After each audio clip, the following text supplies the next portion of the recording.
నారాయణపేట జిల్లా దామరగిద్ద మండల కేంద్రంలో జరుగుతున్న పంచాయతీ కార్మికుల నిరసన కార్యక్రమాల్లో సిఐటియు నాయకులు పాల్గొన్నారు.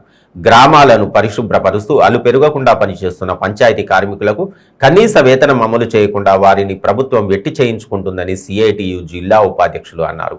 ప్రభుత్వం వెంటనే స్పందించి గ్రామ పంచాయతీ కార్మికులను పర్మినెంట్ చేసి కనీస వేతనం అమలు చేసి పిఎఫ్ ఈఎస్ఐ సౌకర్యాలు కల్పించాలని కోరారు. వాళ్ళు ఎన్నిక తగ్గలేదు. ఇప్పటి కూడా గ్రామ పంచాయతీ కార్మికులు కూడా గతంలో పోరాటం చేశారు, సమ్మె చేశారు. అదే మాదిరిగా ఈసారి కూడా ఈ సమ్మెను కొనసాగిస్తూ ఉన్నారు. ఈ భయభ్రాంతులకు భయపడే జోసి సిఐటియు జిల్లా ఉపాధ్యక్షుని, దామరగిద్ద మండల సెక్రటరీ. గత 3 రోజులుగా గ్రామ పంచాయతీ వర్కర్ల సమస్యలు పరిష్కరించాలి, వాళ్ళను ప్రభుత్వ ఉద్యోగులుగా గుర్తించాలి, కనీస వేతనం 19,500 రూపాయలు ఇవ్వాలని చెప్పేసి, అట్లానే వాళ్ళకు పిఎఫ్ ఈఎస్ఐ సౌకర్యం కల్పించాలని చెప్పేసి 3 రోజులుగా రాష్ట్ర వ్యాప్తంగా జీపీ వర్కర్లు అందరూ కూడా ఎంఆర్ఓ ఆఫీసుల ముందు రిలే దీక్షలు, నిరవధిక దీక్షలు సమ్మె కొనసాగిస్తున్నారు.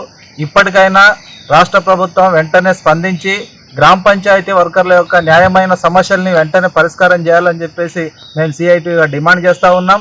ఎందుకొరకంటే ఈరోజు ప్రభుత్వం పెద్దగా గొప్పలుగా ఈరోజు చెప్పుకుంటుంది. గ్రామాల్లో సస్యశ్యామలంగా ప్రకృతి పరంగా కానీ లేదా మోరీలు కానీ ఇతర అన్ని రకాలుగా ఈరోజు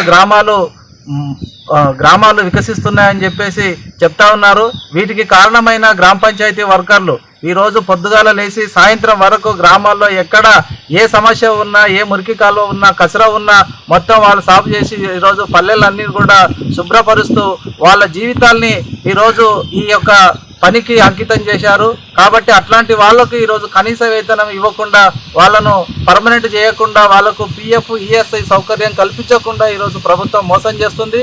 కాబట్టి వెంటనే రాష్ట్ర ప్రభుత్వం స్పందించి వాళ్ళకు పిఎఫ్ ఈఎస్ఐ సౌకర్యం కల్పించి వాళ్ళను పర్మనెంట్ చేసి, సాధారణంగా ఇప్పటికే చాలా మంది చనిపోతూ ఉన్నారు. ఆ చనిపోయిన వారందరూ కూడా సాధారణ మరణానికి 5 లక్షలు, ప్రమాదవశాత్తు మరణిస్తే 10 లక్షల రూపాయలు ఇచ్చి వారి ఇంట్లో ఎవరికైనా ఒకరికి ప్రభుత్వ ఉద్యోగం ఇవ్వాలని చెప్పేసి సందర్భంగా ప్రజా సంఘాలుగా మేము డిమాండ్ చేస్తూ ఉన్నాం.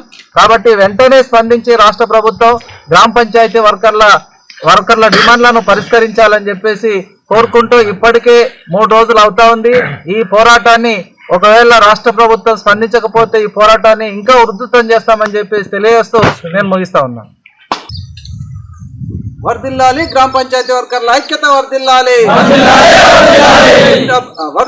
గ్రామ పంచాయతీ వర్కర్ల ఐక్యత, వర్ధిల్లాలి.